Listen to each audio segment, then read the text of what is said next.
ایک صاحب نے مجھے کہا آپ یوٹیوب کی ارننگ کو الاطلاق حرام کہہ دو تاکہ بے حیائی کے جڑ سے کیا ہو جائے خاتمہ. میں نے ان سے کہا اگر ہم الاطلاق حرام کہہ دیں نا تاکہ یوٹیوب پہ ایڈورٹائز جڑ سے ہی ختم ہو جائیں تو بہت سے لوگوں کا ایمان جڑ سے کیا ہوگا. تو یہ جو ارننگ ہے اس میں بھی ہم یہی کہتے ہیں بھائی ایک چیز وہ جو کمپنی جو آپ کو ایڈورٹائز کے پیسے دے رہی ہے وہ پروڈکٹ کو پروموٹ کرنے کی دے رہی ہے. اس میں جو میوزک آ رہا ہے یا اور جو کچھ خرافات آ رہی ہیں وہ اس کی ضمن میں ہے.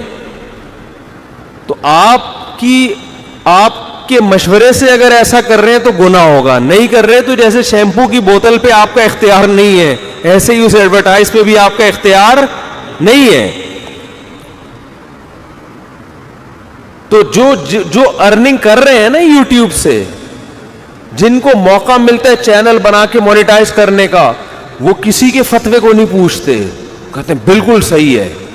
لیکن جس کا یہ کام نہیں ہے وہ کیا کرے گا, بیٹھ کے کیڑے نکالتا رہے گا. تو ٹیلی ویژن کا بھی ایسا ہی ہے.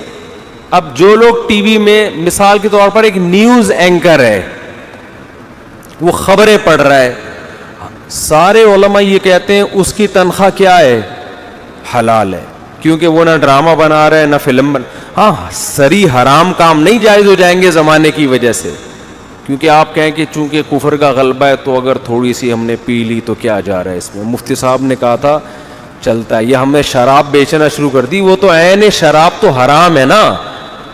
ایک اور یہ لڑکیاں ہی بیچنا معاذ اللہ کسی نے شروع کر دی کہ شیمپو کی بوتل پہ جب لڑکی جا سکتی ہے تو ڈائریکٹ کی بھی نہیں. او بھائی اس میں اصل مقصد وہ شیمپو ہے, ڈبہ مقصد کوئی بھی آپ سے ڈبہ خریدنے نہیں آتا نہ تصویر خریدنے آتا ہے.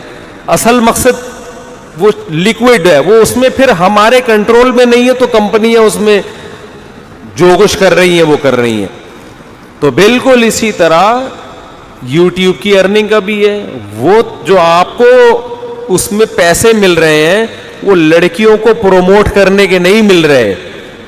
وہ بھی لڑکی کوئی شیمپو کی بوتل لے کے آ رہی ہوگی وہاں پہ بتا رہی ہوگی تو کمپنی اپنی ایڈورٹائز کو پروموٹ کرنے کے پیسے دے رہی ہوتی ہے, آپ اپنی پروڈکٹ کو پروموٹ کرنے کے پیسے دے رہی ہوتی ہے. تو اس میں حرام کی آمیزش ہو رہی ہوتی ہے, یعنی حرام نہیں ہو جاتا وہ, کیونکہ اگر آپ اس بیس پر اگر حرام کہنا شروع کر دیں پھر یہ حرام کا دروازہ اتنا پھیلے گا کہ لوگوں کے لیے رزق کمانا ممکن نہیں.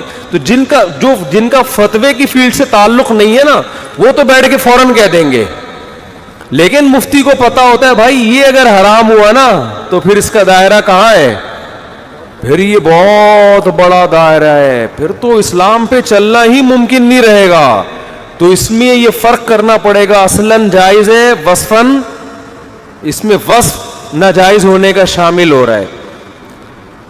اور اس کی فقہ میں بہت سی مثالیں. تو یہ جو نیوز اینکر ٹی وی میں آتے ہیں ان کو تنخواہ کہاں سے ملتی ہے, نیوز چینل سے. تو یہ ایڈورٹائز کے پیسے ہوتے ہیں نا جو ٹی وی کماتا ہے. تو ٹی وی جب ایڈورٹائز میں تو وہی ہو رہا ہے, لڑکیاں بھی آ رہی ہیں, اشتہار بھی ہو رہے ہیں, لیکن ہم وہاں یہی فتویٰ دیتے آئے ہیں کہ بھائی ٹی وی میں ایڈورٹائز میں اگرچہ بے حیائی ہو رہی ہے لیکن کمپنی جو ٹیلی ویژن کے چینل کو پیسے دیتی ہے وہ اپنی پروڈکٹ کو پروموٹ کرنے کے دے رہی ہوتی ہے. اس پروڈکٹ میں زیادہ تر جائز چیزیں ہوتی ہیں, کچھ ہوتی ہیں ناجائز بھی, زیادہ تر کیا ہوتی ہیں, شیمپو آ رہا ہے, صابن آ رہا ہے, اور یو فون تم ہی تو ہو, تو کوئی موبائل کمپنی کا اشتہار آ رہا ہے, کوئی شیمپو کا آ رہا ہے, کوئی جناب کوئی پیپسی کا آ رہا ہے. تو یہ چیزیں فی نفسی ہی کیا ہیں, جائز ہیں. اس وجہ سے ہم کہتے ہیں بھائی ٹیلی ویژن کی جو ایڈورٹائزمنٹ سے ارننگ ہے وہ ارننگ بذات خود کیا ہے, جائز ہے. لیکن ٹی وی والوں پر واجب ہے کہ جو حرام کی آمیزش ہو رہی ہے ایک اندازے سے تھوڑی رقم صدقہ کر دیں. تو نیوز اینکر کو وہ دی جا رہی ہے. نیوز اینکر کا کام بذات خود کیا ہے, جائز, خبریں پڑھ رہا ہے نا وہ.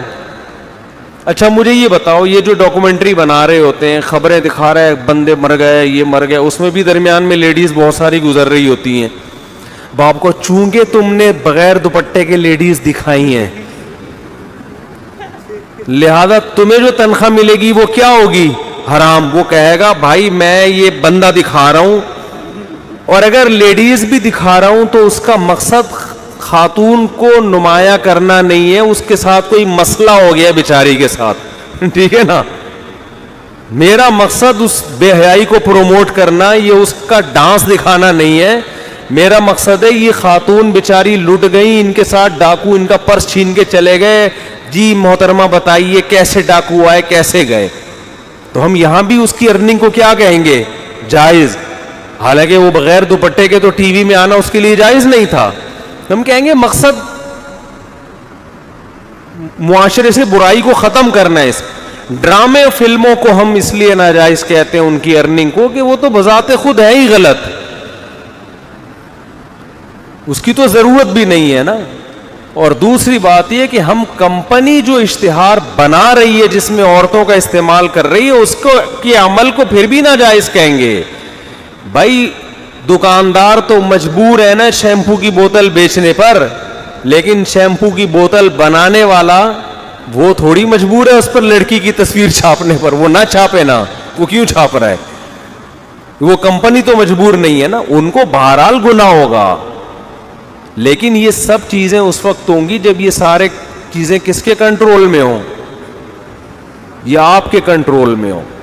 تو نیوز اینکر کی تنخواہ کو بھی جائز. ہاں ڈراموں فلموں میں لڑکیاں ناچ رہی ہیں اور جو بھی بے حیائی کے سین آ رہے ہیں اس میں اس لیے ہم اس کو ناجائز کہیں گے کہ بھائی آپ کو تنخواہ اگرچہ جائز ارننگ سے دی جا رہی ہے, لیکن جس کام کے عوض میں دی جا رہی ہے وہ کام کیا ہے؟ وہ کام ناجائز. جیسے ایک آدمی سے آپ کہو بندے کو مار کے آ جاؤ میں تمہیں حلال آمدن سے دوں گا, تو آپ اگرچہ حلال سے دے رہے ہیں لیکن جس کام کے بدلے میں دے رہے ہیں وہ کام کیا ہے؟ تو ناچنے والی عورتوں کی آمدن حرام ہے, چاہے کوئی آدمی اپنے خون پسینے کی کمائی سے دے رہا ہو, اس لیے کہ کام ہی ناجائز ہے. سمجھتے ہو کہ نہیں سمجھتے؟ اس لیے مسائل مفتیوں سے پوچھا کریں. ہر آدمی معاشرے میں کیا بنا ہوا ہے؟ فنٹر. تو بہت گہرائی میں جا کے ایک ایک چیز کو, اور جو آپ کو خرابیاں نظر آ رہی ہیں نا کہ یار یہ جائز ہو گیا تو اس کا مطلب یہ ہے پھر یہ صحیح ہو گیا, تو بھائی وہ اس لیے ہے کہ معاشرے میں شر غالب ہو رہے. تو اب آپ کو ہر چیز میں مختلف پہلو دیکھنے. ایک صاحب نے مجھے کہا آپ یوٹیوب کی ارننگ کو الاطلاق حرام کہہ دو تاکہ بے حیائی کے جڑ سے کیا ہو جائے؟ خاتمہ. میں نے ان سے کہا اگر ہم الاطلاق حرام کہہ دیں نا تاکہ یوٹیوب پہ ایڈورٹائز جڑ سے ہی ختم ہو جائیں, تو بہت سے لوگوں کا ایمان جڑ سے کیا ہوگا؟ جن کو جو بے روزگار تھے اب گاؤں دیہاتوں میں کھانے کی ویڈیو بنا بنا کے لوگ ڈال رہے ہیں, ان کی ہزاروں لاکھوں کی ارننگ شروع ہو گئی. بہت سے بے روزگار لوگوں کو روزگار مل گیا. تو میں نے کہا یہ اپنی جگہ رکھ کے سوچو کہ آپ کے پاس کوئی آمدن کا ذریعہ نہ ہوتا اور آپ اس سے کما رہے ہوتے, پھر آپ آ کے کہتے حرام کہہ دو تاکہ جڑ سے کیا ہو جائے؟ ختم ہو جائے. تو علماء کی یہ بھی ذمہ داری ہوتی ہے کہ فتوے میں بیلنس ہونا چاہیے.